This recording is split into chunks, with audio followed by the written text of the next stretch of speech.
Beloved brother, sister, and friends, greetings to all of you in the sweet name of our Lord Jesus Christ. How are you all? Hope you are all very well with the blessing of our Lord Jesus Christ. பிரியமானவர்களே, இயேசு கிறிஸ்துவின் இணையற்ற நாமத்தில் நான் உங்களை வாழ்த்துகிறேன். எப்படி இருக்கீங்க? சௌக்கியமா இருக்கீங்களா? ஒவ்வொரு ஞாயிற்றுக்கிழமைகளிலும் ஏதாவது ஒரு ஆலயத்திற்கு சென்று ஆராதனையில் கலந்து கொண்டு தேவனை மகிமைப்படுத்துங்கள். வேத வசனத்தை தியானிங்கள். அந்த வசனத்தின் மூலமாக உங்களுடைய வாழ்க்கையை நீங்கள் பிரயோஜனப்படுத்திக் கொள்ளுங்கள். நமக்கெல்லாம் வாழ்வு நிரந்தரமல்ல என்று நன்றாகவே தெரியும். மரணம் எப்பொழுது வேண்டுமானாலும் வரலாம் என்றும் நன்றாக தெரியும். ஆகவே இடைப்பட்ட காலங்களில் தேவனை தரிசித்து, தேவனை துதித்து, வேத வசனத்தை தியானித்து நம்முடைய வாழ்க்கையில் பிரயோஜனப்படுத்திக் கொள்வோம்.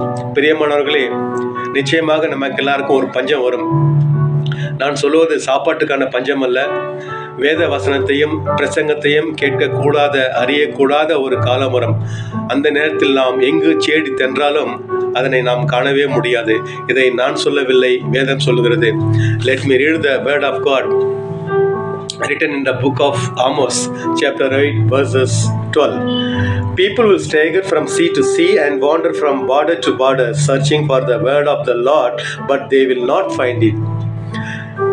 அவர்கள் கர்த்தருடைய வசனத்தை தேட ஒரு சமுத்திரம் தொடங்கி மறு சமுத்திரம் மட்டும், வடதிசை தொடங்கி கீழ் திசை மட்டும் அலைந்து திரிந்தும் அதை கண்டடையாமல் போவார்கள். கிறிஸ்துவில் பிரியமானவர்களே, நம்மை தேவன் அவருடைய சாயலாகவே படைத்தார். அவர் இருக்கின்ற இதயத்தைப் போலவே நமக்கும் இருதயத்தை படைத்தார். அவருடைய இதயத்தில் அன்பு இருக்கிறது, இரக்கம் இருக்கிறது, நீடிய சாந்தம் இருக்கிறது, அரவணைப்பும் இருக்கிறது. ஆனால் நம்முடைய இருதயத்திலோ ஒன்றுமே இல்லை. வெறும் காலி டப்பா தான்.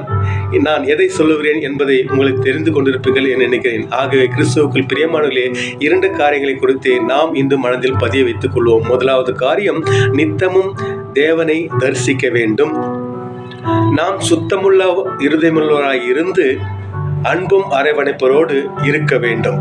ஆகவே ஒரு பக்தன் பாடுகின்றான் இப்படியாக: இறைவனுக்கு இதயம் உண்டு, அந்த இதயத்தில் இரக்கம் உண்டு, என்றும் இறங்கிடம் இறைவன் இருப்பதனால் எங்கள் அனைவருக்கும் மகிழ்ச்சியும் உண்டு.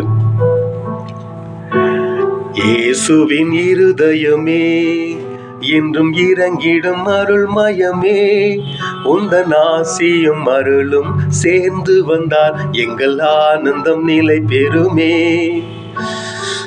இறைவனுக்கு இதயம் உண்டு, அந்த இதயத்தில் இரக்கம் உண்டு, என்றும் இறங்கிடும் இறைவன் இருப்பதனால் எங்கள் அனைவருக்கும் மகிழ்ச்சியுண்டு.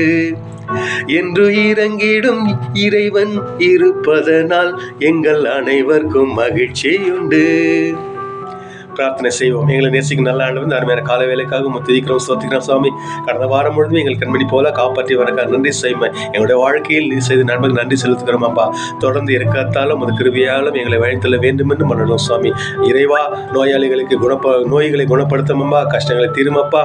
ஆண்டவரே, உமக்காக ஊழிய செய்ய பிள்ளைகளுக்கு ஆண்டவரே நிதி உதவியை மக்களால் கிடைக்கக்கூடிய தக்கதாக ஒரு நல்ல சூழலை உருவாக்கி தாரும். அனைவரையும் காப்பாற்று வழிநடத்தும். இறைமகன் இயேசு மூலம் ஜெபிக்கிறோம் நல்ல பிதாவே. ஆமேன், ஆமேன். Thank you friends. See you in the next week. Till then, it's Arul from Bangalore. Bye bye. God bless you.